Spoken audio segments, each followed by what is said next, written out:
They say music is life, so I give them the Cha-Cha Music Review podcast. Turned up the volume, gave them the time of their lives. They said they wanted new artists, I gave them the Cha-Cha Spotlight series. They wanted deep music conversations, I plugged them into the Cha-Cha Let's Talk music series. They are crazy about the hit makers, so I hit them with the Cha-Cha Hit Makers series. And for the albums I know they shouldn't miss, I blessed them with the Cha-Cha Album Review series. I created the Cha-Cha EP compilation series, so they will have a taste of the best of EPs. They should tell their friends, you should let your family know, we should let everyone who cares about African music know. Hafeestonova is back in the game, and you can catch me every Saturday amplifying the African sounds by bringing the best of African music to your ears. I am your musical plug, the creator of the Energy Force, and this is the Cha-Cha Music Review podcast.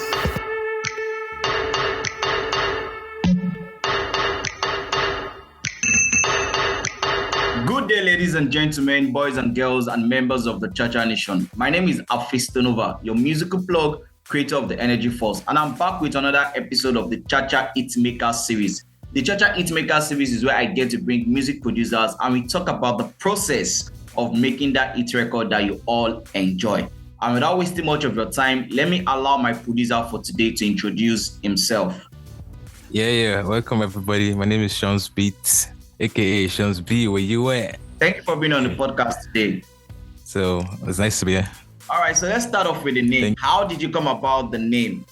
Man, the story. Let me start from where it is. So my name is Seun Adewunmi. Okay. So I remember production for me started in Ghana.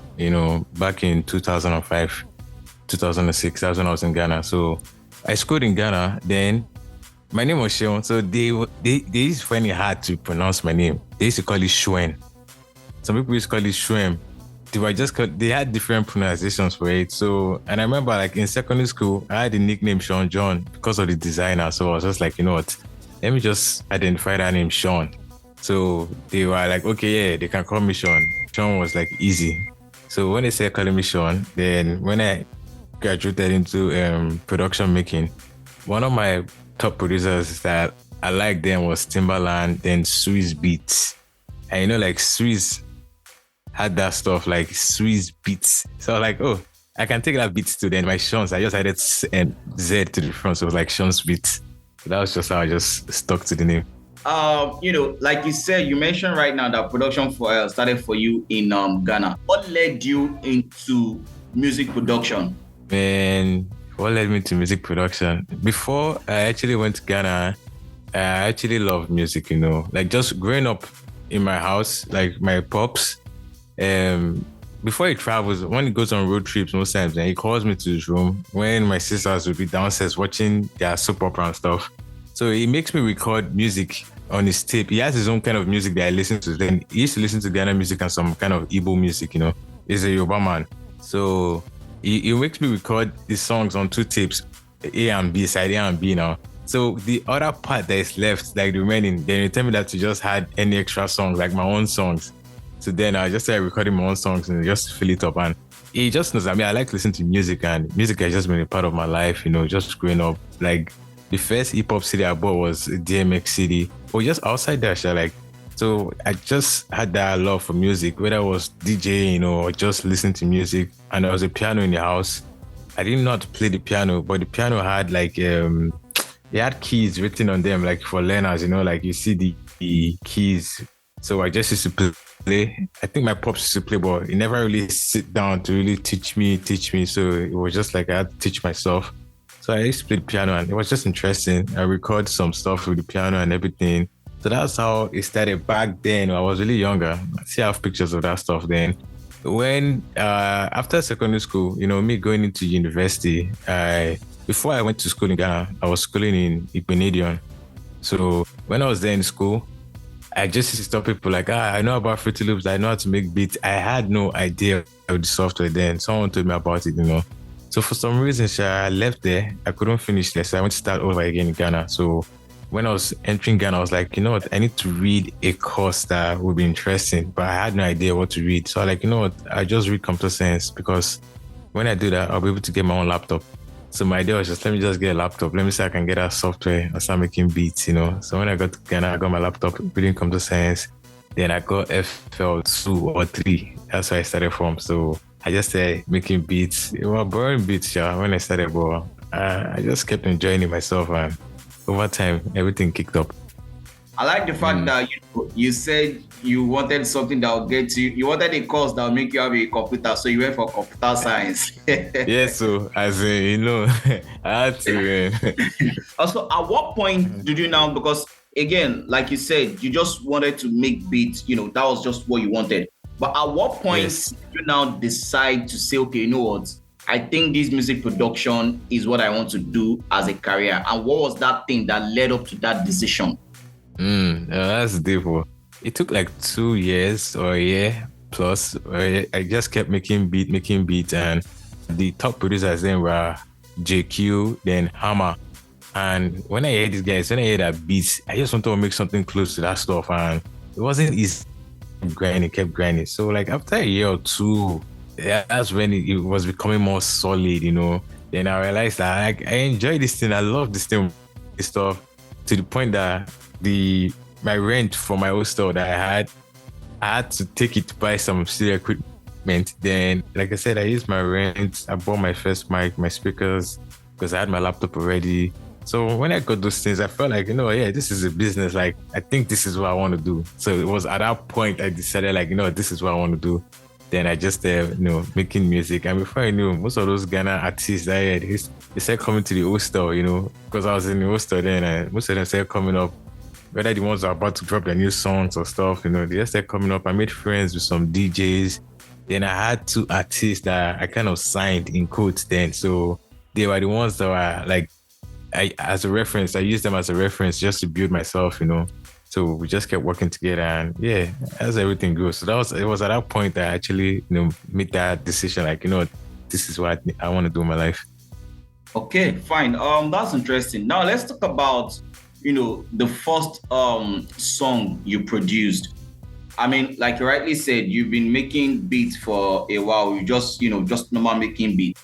But now you decided to go into production after, spending a lot of money on equipment, and felt like, since I'm investing in this, why not take it as a career and all of that. Now let's talk about the first song you actually produced. Like, okay, I produced, I made the beats, and whatever it is production is all about, I produced this song fully.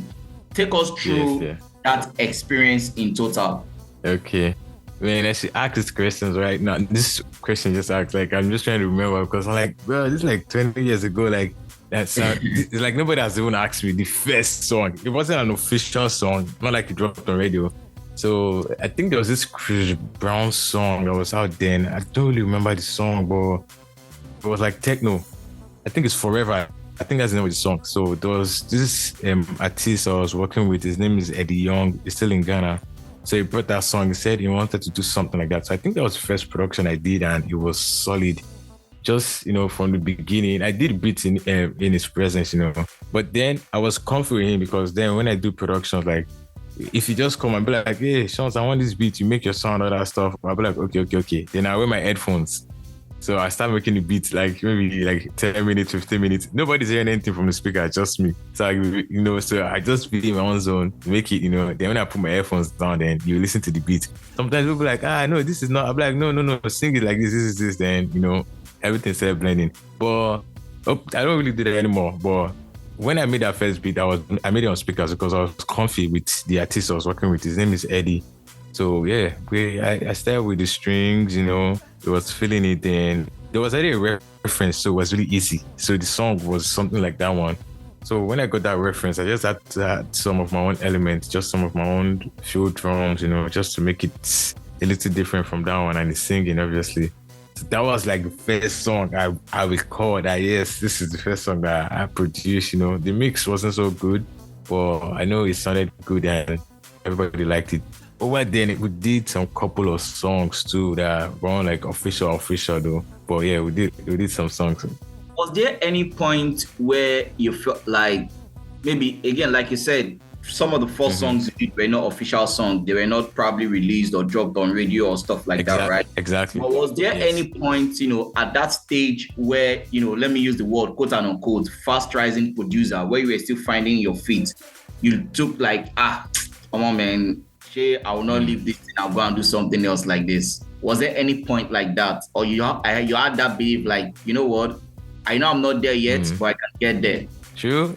It's more of the second part. Like, I know I'm not there yet, I'll get there, because at some point when I remember when Kanye West dropped his album, that In the Night, that Atlas song, you know, like when I heard that beat in my mind, I was like, God, like it felt like I was playing with how do I even put it? It felt like I was trying to make Indomie and egg, and I saw what they call like real pasta, like continental dish pasta, like, you know, some mad sauce. I'm like, can I ever cook something like this? You know, that was the feeling, because it felt like, like, what am I even doing with these sounds? You know, when I heard that sounds, and I didn't give up. I just like, you know what, I just trying to mimic this stuff, and I kept trying, you know. But when I look at it now, thinking then, like, I knew what the problem was. Like, I didn't have good samples, you know. Just for me to realize that even the samples that the guy used to make his beat, Kanye, like, there was just some samples, not like he created everything from scratch, you know. So back then, I didn't really have enough information, you know. I just had my own head, and I didn't have anybody that was like a mentor or something. So my mentors are people I was just listening to. So it was kind of difficult, you know. But I just kept on my grind. I just kept doing it, like, kept doing it. And before I knew, I realized that, you can get samples, you know, like different samples, and these things start changing, you know, then your sound starts changing. I'm like, okay, I couldn't really play the piano so good, you know. I didn't know these guys were getting samples. Right? I was busy drawing piano keyboards that they were nice, but they didn't really sound so professional at the time, you know. So yeah, I had my few moments, but it was just more of me like, I will do this thing and I'll keep, you know, pushing this stuff, because I had people who were feeling what I was doing too. So it was encouraging. Now, what would you say, looking back now again, what would you say was your most difficult challenge, you know, as a fast rising producer back then? I still even have some of those challenges now then, because me, I was like a one-man show, you know. I'll produce, record, I'll mix too, because I didn't really have anybody to help out, you know. So one of my challenges then was, I think, mixing some of the beats, you know. Like, I had no idea that some of our works are not properly like mixed properly, you know, because I remember we had shows, because these colors, we had some shows, our songs were heavy and good, you know. I think I was just kind of lucky. But at some point I realized, my guy's voice, one of the artists I work with, his name is Ballo Flash, his voice is really deep. I didn't even know I was supposed to EQ the voice to remove enough side of the bass hand so that the voice is really clear, so I can bring out the mid-range of the voice. I didn't really know, I have no info about that stuff. So I just used to put it there. So the thing was just big, and everybody was like, this guy's voice is big. So everybody was happy, like, let's come out big from the speakers. So that mixing was something so that, you know, I had some issues with, you know. Then for the fact that Ghana was easy for me to just, you know, get in the system, unlike Nigeria, you understand? Like, so there was not too much difficulties in us getting placement for maybe shows or even some few radio airplays, you know. But I remember the DJ complained like, yo, this song has to be mixed well, like the kick has to stand, it has to sound tight, this. When they explained, I understood what they were saying, but I didn't really know how to achieve, you know. So I just went back to my drawing board, and yeah, over time we paid people to mix too then.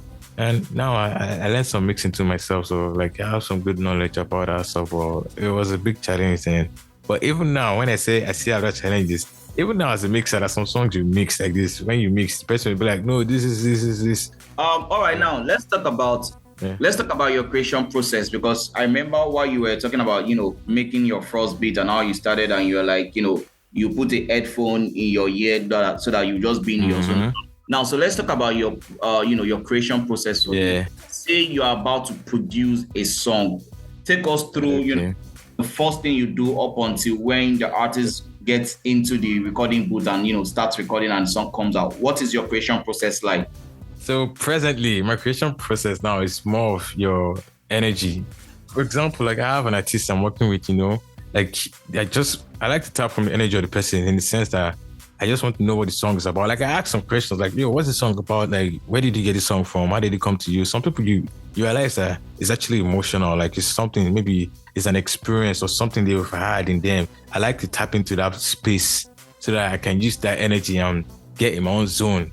And some people may realize it's just that they just want the song because this person did a song, but it sounds like this one. They just want this kind of sound. But whatever the case is, first of all, I start with that space. Like, let me just get into this person. Let me know what the energy is like. What's the emotion of the song like, So when I get that, then I get to work. Most times, I don't really start with drums. I like to hear them sing. Like, okay, what's the feeling, That's why I like to start, because what I like to do is, because when I hear productions, from anywhere, if I play a piano chord right now, then play another violin chord on it, if you listen to it as a producer, I'll be like, oh yeah, it's nice. You can play it too. So I like to make something unique, So I urge my artists to get in their zone, in their emotional zone, and be words, anything, just emotions. After I play the string that I feel the string is nice, I'm like, okay, no beats, just the strings and metronome. Yeah, just come and drop some emotions or just some sounds. So when you drop those sounds, there's a way I chop them up, I convert them into vocal samples. So when I do that stuff and I do it well, that thing gingers me a lot. So from that, I can now put the drums, now put everything. And as I went in the process, the artist is already feeling himself ready, because sometimes it's like an element of surprise. When I do that stuff with them, they become surprised about how I put the effect on their voice and how I treat it, comes on nice, then we start making the beat together. But this process, I'm saying, is when I'm actually working with someone and we're working together. That sometimes I don't even see some of my clients, some of my artists, just like, what, make a beat like this, and I can do that one. And there's some people, before, I don't even get to talk to them. Like I did a beat for CDQ recently. I just had to put myself, I had to go and listen to some of the songs on YouTube and be like, what? And that ginger, like, CDQ is going to hear this beat. I have to impress him. I have to make sure I tap into his emotions, Then when I'm done, I send him the beat. Then if it's good enough, he connects with it, then I feel it. But sometimes so they don't connect, and if they don't connect, they're like, what, if I have any reference, let's start from there or anything, Yeah. So that's basically the process I go through to make my beat. Okay. Now that you've taken us through, the process and all of that, let's talk about, let's say, for example, I'm a fast rising producer, or not even fast rising. I'm someone that, I probably, because I hear what production looks like and I say, I want to become a producer. I want to start producing record. Can you just, simplify it, as much as possible? What exactly is the work of a music, producer? Or when you hear that, this song was produced by Sean Beatz, what exactly did, Sean Beatz did for him to be called the producer of that song? Can you just simplify it for us? Yeah, I like that, because some people, they get these things mixed up sometimes, They're actually beat makers and they're actually producers, Producers can be beat makers, but not all beat makers can be producers. In the sense that a beat maker, like, I can just give you some software, you can put some few loops, you can just make a beat, and you have no ideology of how maybe you want the music to go. You just make the beat based on inspiration you have, or based on a sound that you heard and you like it, you don't make something like that, But most times for a producer, they actually not just produce some of these songs freshly, they can make use of loops and anything, just like a beat maker, but there is more ideology, like more ideas, on the beat, more concepts that they have on the beat. Like, what, they can actually tell the artist, let this go this way, let the chorus come here. But they can even draft this song with a new, different arrangement that is unusual to the artist. So, and the artist will be like, okay, what's your plan here? Be like, okay, I want this to be here. I want the choir to come here. I want the guitar to play here. So that's more production. It's similar to beat making. For most beat makers, they just drop the beat, then the artist brings his own concept. But when an artist is working with a producer, most times there's a concept on the line in the song or in the beat already that they can feel. So most producers are basically songwriters, you understand? So they can bring out more concept and actualize towards the production that they're making. And sometimes producers can just be beat makers and just make a beat, and because not all artists can actually blend, artists just want the beat. So it depends, yeah. But as a producer, when they say, this beat was produced by Don Jazzy, that means there's enough input for me, not beat, there's enough input behind the song doing. That's a very, very simple and straightforward explanation. All right, so now let's get into you rightly just mentioned you making a beat for CDQ recently. So let's talk about some of those artists that you've worked with, and which one of the, I mean, just mention about, let's say, 5 of those artists that we know that you've worked with, and which one would you say you enjoyed the section more? Keep forgetting about these people. When interaction with people I've worked with, but I've worked with a couple of people enough. I've worked with Durella, CDQ. Out of all of them, the ones I really enjoy their presence in the studio are like Timya. I like his presence in the studio, man. His energy is always positive and he's full of wisdom most times, Then, when I work with the bands too, anytime I work with him, his energy is big. It comes in good in the studio. I like his energy. Anytime you're having a session with the band, most times it's a party. Then, when I worked with Two-Face, that was my first time. And I remember that night, everybody was tired. And Durella, that guy too is a beast. CDQ is very down to earth. I love his section. Then Barry Tigger, the new kid too. His energy is big in the studio. Mama work, his energy too is good. And he's really creative. So that's some few ones I can remember now. Can we, just so that people would know, exactly what it is? Can we just look, for example, what song did you work on Two-Face with? Man, the song I worked on Two-Face was the same thing. It was featuring Benson Kuti. The song was actually for Benson Kuti. Okay, featuring Two-Face. Featured Two-Face on it. What about the one you did with Banj? Man, enough. Even the face show, Your Shoes Shine, that one I produced that one with the bunch. Then, we have some songs that are coming up already that I produced. Let me ask one question that, I feel like a lot of people always try to want to understand. How do you exactly make a hit song? Is it just that you do what is best and you hope that, the people will accept it, or there's a special ingredient that once I had this thing, this song will blow? Man, I think you have to do all the best and add your special ingredients. You have to add everything. But first it's based on the concept, the emotions, the energy. There's some kind of songs that maybe you're just trying to fill up an album, but there's some kind of songs that when you do, you as a producer, you're feeling it. Then the artists listen to it, then energy match, and you guys know that you're on to somewhere. But that is not even enough, because you guys might be doing one disco song or one, disco, techno song, and you guys might be in your element feeling it. Doesn't mean when the song comes out, everybody be like, what are these people even singing? So the thing is, it has to be regional, okay, you know what we're doing is Afro pop, when the song is hot like that, you need to feel it. Definitely as a producer, you need to not just know what's in trend. Apart from knowing what's in trend, you need to know how to implement your uniqueness to whatever you're doing. But it has to be appealing to what the people are listening to.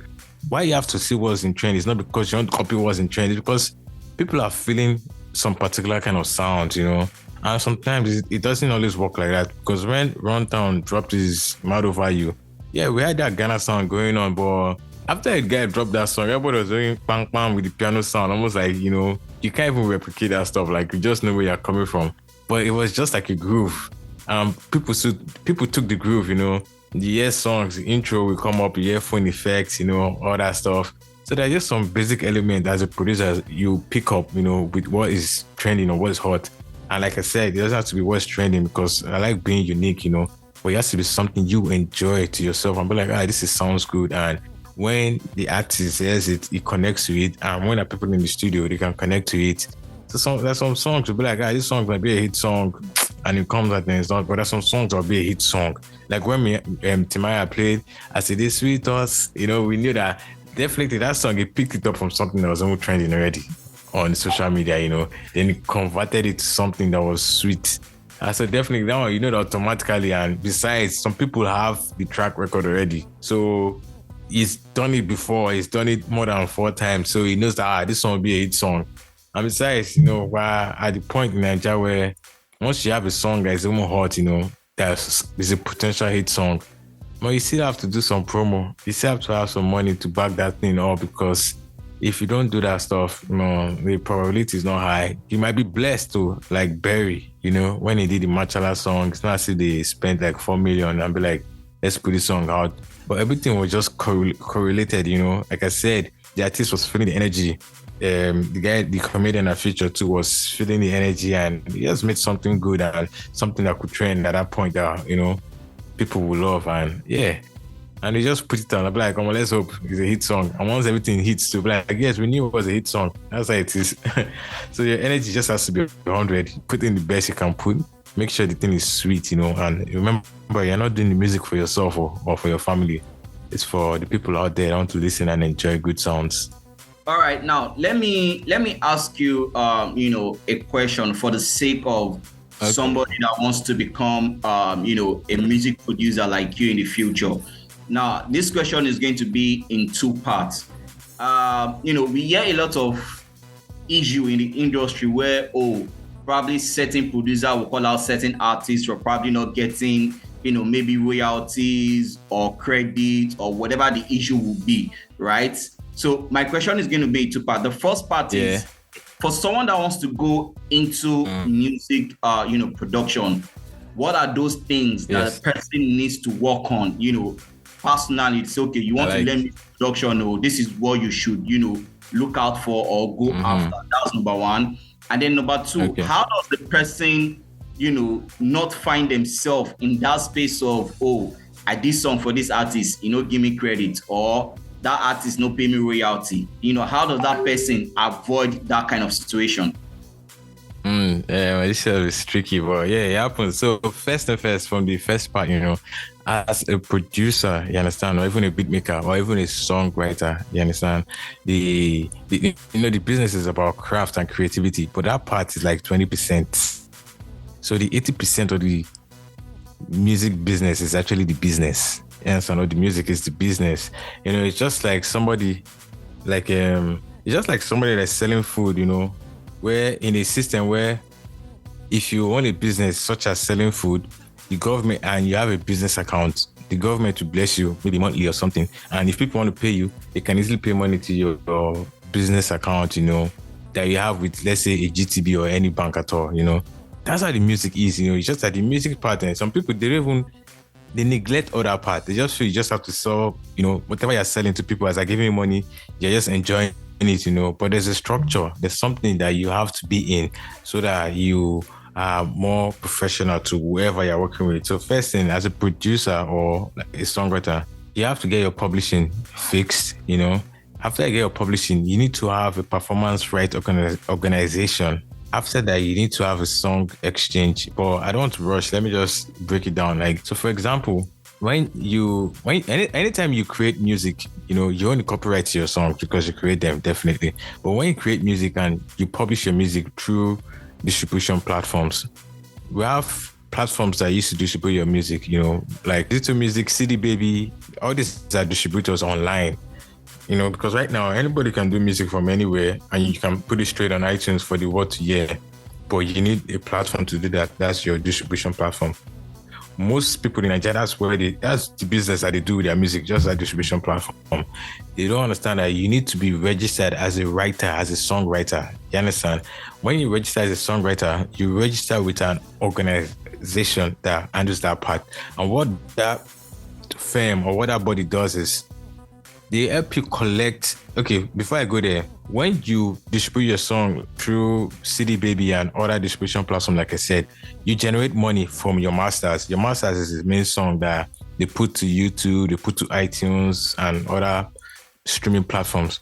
So all those platforms now, when they stream stuff, when you make money on them, when you get some good amount of streams, those platforms send the money back to your distributor. That's your CD Baby or your Digital Music or whatever.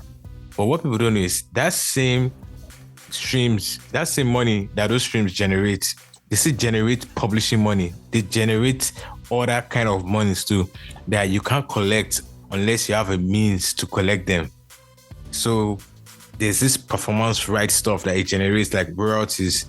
So if you are not registered as an artist, either with, for example, like bodies like BMI or ASCAP, you know, that different performance right organizations like that. So you have to be registered as an artist, as a songwriter under platforms such as BMI. Then outside that one, that same money, that same song, whatever, also generates money towards the publishing side.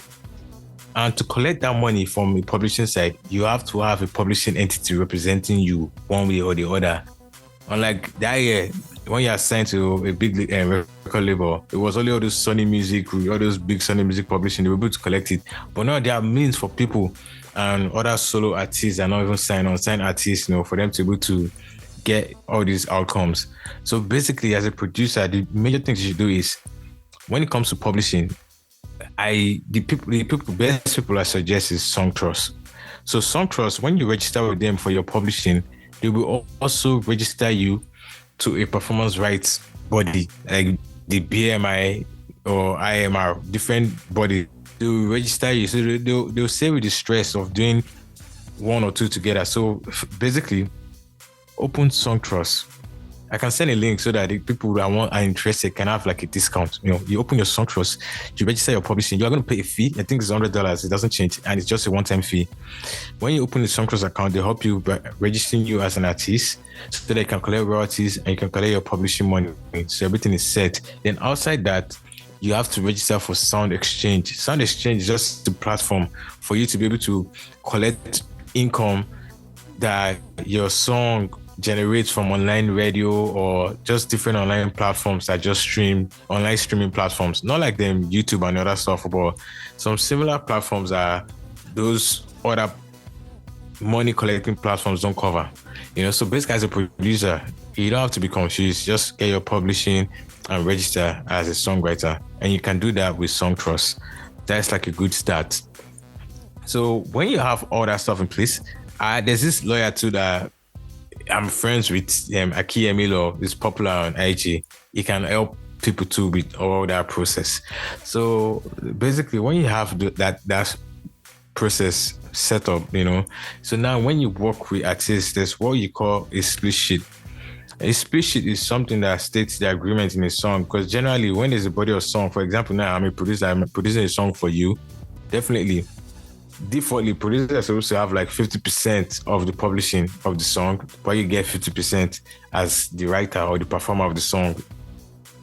So two ways like that. And last, it boils down to whatever the arrangement is, because as a producer now, you have an opportunity to work something like Two-Face or you're in the studio stuff. You will not be saying, oh, Baba, let me bring my split sheet or another stuff. But, in Africa, you have to make use of some opportunities, but at the same time, you have to be smart, It's not as if the split sheet won't come in. It will come in at the point where the body of the song is ready. Not from the beginning where they can even cancel the song, or the song can go and sleep in the hard drive, So you need to know how to structure your stuff, but main thing, you need to be available. Make the song. When you do the song and the song is done, tell them about the split sheet. You need to know how to come in. But other international bodies, maybe outside Nigeria, like before you start up self, sometimes they will give you the producer, okay, this is the split sheet for the song. We know maybe you're supposed to take 50%, but you're taking this percentage because they will still pay you money, But after even paying you money, you still need to take royalties. And royalties come from the publishing side and from the master side. The master royalties is what I'm saying from the distribution, but the main thing producers should fight for is their publishing. That is your own stuff, because publishing is the main money. So yeah, when you have all that stuff set up, I won't say when you have that setup, when you have all that setup working, it's not be easy for you to work with artists without having issues, all these issues that the producers have, like, this artist is owing me royalties. You might still have those issues because it's not easy to work with some of the artists here, especially the top ones. And especially when sometimes working with some of these artists is like an opportunity for you to get some form of exposure. You just have to be smart, do the work. When the work is done, send your split sheet, let them know this is this. Yes, you get a lawyer, sound like the Aki Emilo. Let him know they know how to handle those things, because not everybody can be upright with checking their business. Most creatives just want to get into their system and do what they do. I hope I'm making some sense. Definitely, you are making sense. I'm really, really, enjoying what you're saying. Again, for the sake of those that are listening and want to become a record producer like you, I'm just going to ask you two questions. One is for aspiring record users, and the others are for, fast rising artists. So the first one for, aspiring record producers. What are those three basic production software that you can recommend, for them that they can, get their hands on and they can, begin to practice? That's, the first question. And then the second one is for 5,000 artists that might be listening and I say, oh yes, I've heard that song that he produced for the band. I've heard that song that he did for, Timya and the Big Likes, and I want to work with him. How, accessible are you to fast rising artists? So, okay, first of all, for producers that are starting up or just maybe wanting to get into their zone and just get their hands on some good software or good gears. So basically, I use hardware and I use software. But let me just go on to the software first. I think basically, if you are even starting, like FL Studio is one of the major softwares, because even in South Africa itself, most of the major producers they still use FL Studio. So I use FL Studio. I like FL Studio because I grew up with it. That's basically that's my home, because that's where I started from, So just FL, I'm very confident when I see the screen and everything. FL Studio is a very good software and it is affordable too.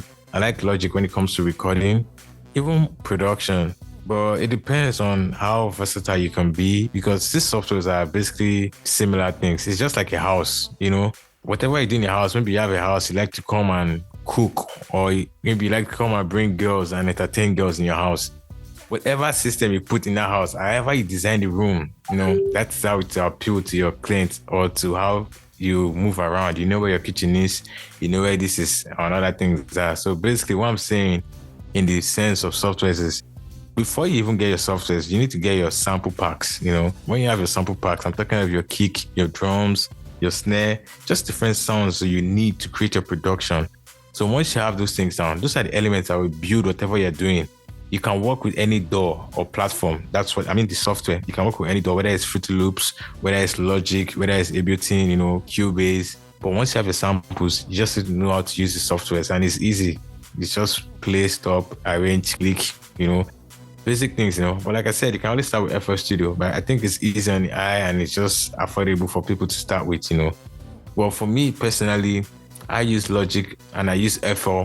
I use Pro Tools and I use MPC as my hardware and software. I like the MPC because it helps me when I'm sampling or making drums or making some kind of unique instrumentation. I use that. So that's that for the producers, Then for artists, my Instagram page is Sean's Beatz.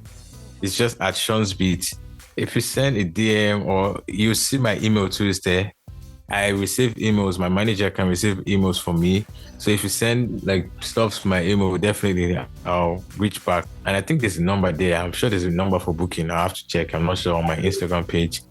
If you should call that number or text that number on WhatsApp, definitely somebody will reply you. Then we can talk about your music or whatever interest you want to do. I'm down for it. You've heard. Go to his Instagram page, send him a message, send him a mail. If you see a number there, call the number and it's down, to work with you as much as, you're serious with your music. All right.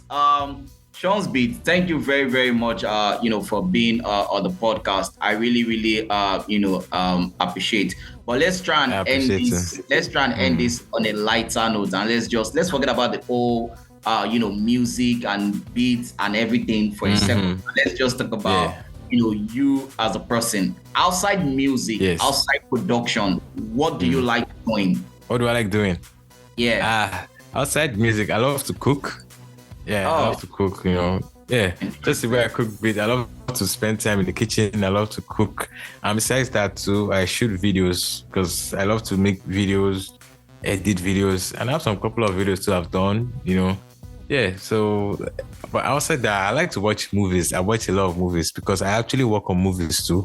I'm actually working on the movie stuff recently. I make sounds for movies and do some editing too for movies. So I like to watch a lot of movies because it helps me. And outside that too, I play video games, then hang out with friends when I can. I just do some few fun things. But most times I'm indoor. I'm just on my laptop. I'm at home most times. I don't like to go out too much. But once the opportunity is there, you understand? There's mobility. Okay, it's time. Let's move on that one. Once in a while, I just go out. I just take that space, just refresh my space, my head. Before I come back to my zone and get on with my creative space again. Then one thing I didn't mention, my Instagram name is at Sean Beatz. That's SeanZbeatz. Sean Beatz. Yeah. You mentioned that you like cooking and you enjoy cooking. Now let me ask you this question. Let me ask you this question. Would you pound yam on your first date for a girl? This kind of yam be that one. I need to pound I'm not pounding any yam. This kind of pound yam. Something like is pounded. No, I won't even cook soup for the guests. I will not be sweating funny. No, I won't do that. I don't think I've never even pounded yam before, sir. When I was small, one time I've tried it, but like definitely, man. I don't think I will fall on that side. All right. So, is there any, any future project that you're working on that we should be expecting, or anything new that is out right now that we should go listen to? Yes, I actually have a beat album, an instrumental album online. It's called God of Beats. It's on iTunes everywhere, on any platform, any streaming platform. You can just check it out. They're just different beats, even as an artist, you can take some of the beats, you can use them. And I have other singles that I've dropped, like compilation of works with different artists, like some of the artists I mentioned, all them Durella, some Two-Face and the rest. I have some compilation, but these are works from way back. So there's a way I titled it. If you see my catalog on iTunes or online, just any streaming platforms, you see it there. Then for future projects, apart from one I'm working with other artists, I'm working with like The Bunch. I have a project coming out with The Bunch. I have a project coming out with CDQ. But that one is not my own project. That's just work that I'm working with, But basically, for my own self, like recently, I just started doing some movie soundtracks again. So I'm going to be putting out some movie soundtrack projects. I don't really see that, So the tracks might not be much, but definitely it's going to be a good body of work. Then besides those movie projects, I'm going to put out some singles. There's a single that I have that I don't know when I'll be dropping it, so I don't want to say too much about it, but I collaborate with some artists from Zimbabwe and the song is really dope. So I'm looking forward to dropping that song anytime soon. Definitely, anytime soon. All right. Once again, thank you very much for being on the podcast. Really, do appreciate, and it's been a lovely conversation. Yeah, thanks a lot. I appreciate it too. Thanks a lot. All right. Ladies and gentlemen, boys and girls, we've come to the end of another episode of the Cha-Cha Hitmaker series. Till I come your way with another episode, my name will always remain Hafeestonova, your musical plug, creator of the Energy Force. Remember, keep the energy, keep it 100, and keep it positive. Cha-cha time, two-time for the Cha-Cha gang. Give me the Cha-Cha gang. Rockin' with the best, the Cha-Cha gang. Give me the Cha-Cha gang. Alayela with Cha-Cha gang. Give me the Cha-Cha gang. What's in my body, Cha-Cha gang. Give me the Cha-Cha gang. Cha-Cha gang. What's in my body?